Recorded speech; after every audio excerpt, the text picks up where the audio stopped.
दर्शकों, हिंदू धर्मशास्त्रों की माने तो जब इस धरती पर धर्म का लोप होने लगता है या फिर अधर्म अपना पांव तेजी से पसारने लगता है, तो स्वयं हरि विष्णु किसी न किसी रूप में अवतरित होकर उन अधर्मियों का नाश कर पुनः धर्म की स्थापना करते हैं।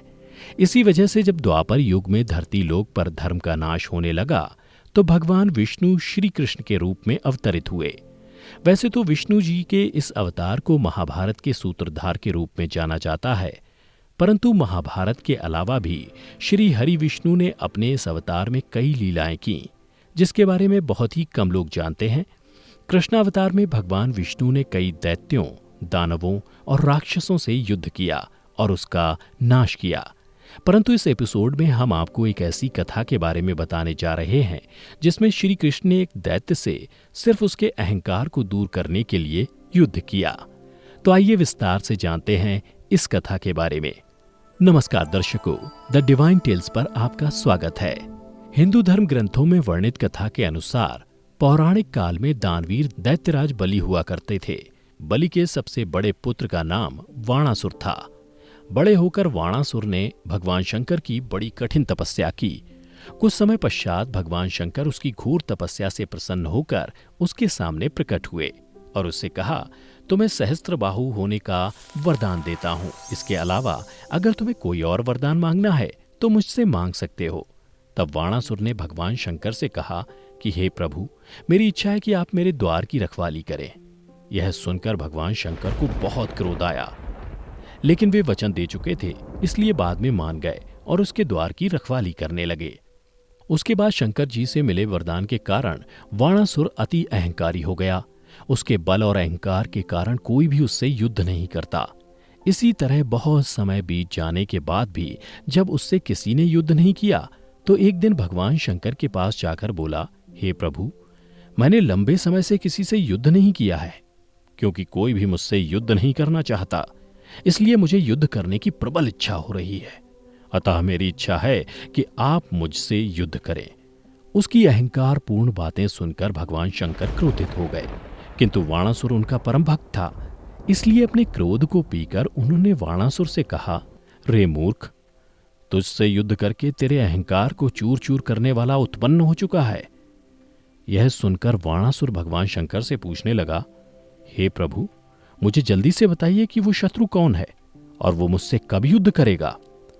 तब भगवान शंकर ने कहा, जब किसी के आने से तेरे महल की ध्वजा गिर जाए, तब समझ लेना कि तेरा शत्रु आ चुका है। यह सुनकर वाणासुर अति प्रसन्न हुआ और महल को लौट गया। उधर कुछ समय के बाद वाणासुर की पुत्री उषा ने एक रात स्वप्न में श्री कृष्ण के पौत्र पद्युम्न के पुत्र अनिरुद्ध को देखा और उस पर मोहित हो गई। फिर सुबह उठकर उसने स्वप्न की बात अपनी सखी चित्रलेखा को बताई, जिसे योग बल में महारत हासिल थी। अपनी सखी की बात सुनकर चित्रलेखा ने योग बल से अनिरुद्ध का चित्र बनाया और उषा को दिखाया। फिर पूछा, क्या तुमने इसी को स्वप्न में देखा था? पहले तो चित्र को देखकर उषा जम सी गई और फिर बोली, हाँ, यही वो चितचोर है जिसे मैंने रात को अपने स्वप्न में देखा था। सखी, मैं अब इसके बिना नहीं रह सकती। जितनी जल्दी हो सके मुझे इससे मिलवाने का प्रयत्न करो। सखी की बात सुनकर चित्रलेखा उसी समय द्वारिका गई और सोते हुए अनिरुद्ध को पलंग सहित उठाकर उषा के महल ले आई। उधर ये खबर जब उषा को मिली तो वह दौड़ी दौड़ी अनिरुद्ध के पास आई और उस पलंग के पास बैठकर उसे एकटक निहारने लगी। कुछ समय बाद जब अनिरुद्ध की आंखें खुलीं तो उसने स्वयं को एक नए स्थान पर पाया और देखा कि उसके पास एक सुंदर कन्या बैठी हुई उसे निहार रही है। फिर अनिरुद्ध ने उसे झकझोरते हुए पूछा कि तुम कौन हो और मैं इस समय कहाँ हूं? तब उषा ने उसे बताया कि वह वाणासुर की पुत्री है और उसको पति रूप में पाने की कामना रखती है। उसके बाद अनिरुद्ध भी उषा की सुंदरता को देखकर मोहित हो गए और उसी के महल में उषा के साथ रहने लगे। परंतु कुछ समय बाद महल के पहरेदारों को संदेह होने लगा कि राजकुमारी के महल में अवश्य ही कोई बाहरी मनुष्य आ पहुंचा है। फिर महल के पहरेदारों ने ये बात वाणासुर को बताई। पहरेदारों की बात सुनकर वाणासुर उषा के महल की ओर जाने लगा। उसी समय उसकी नजर महल की ध्वजा पर गई, जो गिरी हुई थी। ध्वजा को गिरा हुआ देखकर वाणासुर समझ गया कि उसका कोई शत्रु उषा के महल में प्रवेश कर गया है। फिर वह अस्त्र शस्त्र से सुसज्जित होकर उषा के महल में पहुंचा। वहां पहुंचकर उसने देखा कि उसकी पुत्री उषा के समीप पीतांबर वस्त्र पहने बड़े बड़े नेत्रों वाला एक सांवला सलोना एक पुरुष बैठा हुआ है। यह देखकर वाणासुर क्रोधित हो गया और अनिरुद्ध को युद्ध के लिए ललकारा। उसकी ललकार सुनकर अनिरुद्ध भी युद्ध के लिए प्रस्तुत हो गए और उन्होंने लोहे के एक भयंकर मुंदर को उठाकर वाणासुर के समस्त अंगरक्षकों को मार डाला। फिर वाणासुर और अनिरुद्ध में घोर युद्ध होने लगा। जब वाणासुर ने देखा कि अनिरुद्ध किसी भी प्रकार से उसके काबू में नहीं आ रहा है, तो उसने नागपाश से उन्हें बांधकर बंदी बना लिया। इधर द्वारका नगरी में श्री कृष्ण और बलराम सहित सभी अनिरुद्ध को खोजने में लगे हुए थे। उसी समय देवर्षि नारद वहां पहुंचे और अनिरुद्ध का सारा वृतांत श्री कृष्ण को बताया। देवर्षि नारद की बात सुनकर श्री कृष्ण, बलराम, प्रद्युम्न, सात्विकी सहित सभी वीर नारायणी सेना के साथ वाणासुर के नगर शोणितपुर पर आक्रमण करने निकल पड़े। वहां पहुंचकर वे सभी उद्यान, बुर्ज, शोणितपुर के सुरक्षा चौकियों को नष्ट करने लगे। उधर आक्रमण की सूचना जब वाणासुर को लगी तो वह भी अपनी सेना को साथ लेकर महल के बाहर आ गया। उसके बाद बलराम जी कुंभांड तथा कूपकर्ण राक्षसों से युद्ध करने लगे और श्री कृष्ण वाणासुर के सामने आ डटे। फिर दोनों सेनाओं के बीच घनघोर युद्ध छिड़ गया। चारों ओर बाणों की वर्षा होने लगी। कुछ देर बाद बलराम ने कुंभांड और कूपकर्ण को मार डाला। उधर जब काफी देर तक युद्ध करने के बाद वाणासुर को लगने लगा कि वो श्री कृष्ण को नहीं हरा सकता, तो उसने अंत में भगवान शंकर को याद किया। वाणासुर की पुकार सुनकर पहले तो भगवान शिव ने अपने गणों की सेना को वाणासुर की सहायता के लिए भेजा, परंतु जब श्री कृष्ण और श्री बलराम के सामने उन्हें हार का मुंह देखना पड़ा, तो अंत में अपने भक्त की रक्षा के लिए स्वयं भगवान शंकर रणभूमि आ गए और फिर भगवान शिव ने श्री कृष्ण से युद्ध भूमि से वापस जाने को कहा, परंतु श्री कृष्ण किसी भी परिस्थिति में युद्ध भूमि से पीछे हटने को तैयार नहीं हुए। तब विवश होकर अंत में भगवान शिव ने अपने त्रिशूल से उन पर वार कर दिया। उसके बाद श्री कृष्ण और भगवान शिव में घोर युद्ध होने लगा। श्री कृष्ण के बाणों से शिव की सेना कांपने लगी और वहां से भाग गई।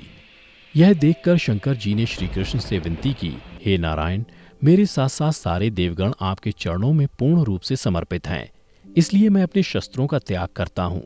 लेकिन स्वामी, मैं इस समय अपने वचनों से बंधा हुआ हूं, इसलिए वाणासुर को दिया वचन तोड़कर मैं युद्ध भूमि से तो हट नहीं सकता, परंतु एक उपाय बताता हूं। आप मुझ पर जृंभाणास्त्र का प्रयोग करें, जिसका मैं प्रतिकार नहीं करूंगा। उससे कुछ देर तक मैं सो जाऊंगा। उसके बाद श्री कृष्ण ने वैसा ही किया। भगवान शंकर जृंभाणास्त्र लगने की वजह से मूर्छित हो गए। तब श्री कृष्ण पुनः वाणासुर के साथ युद्ध करने लगे।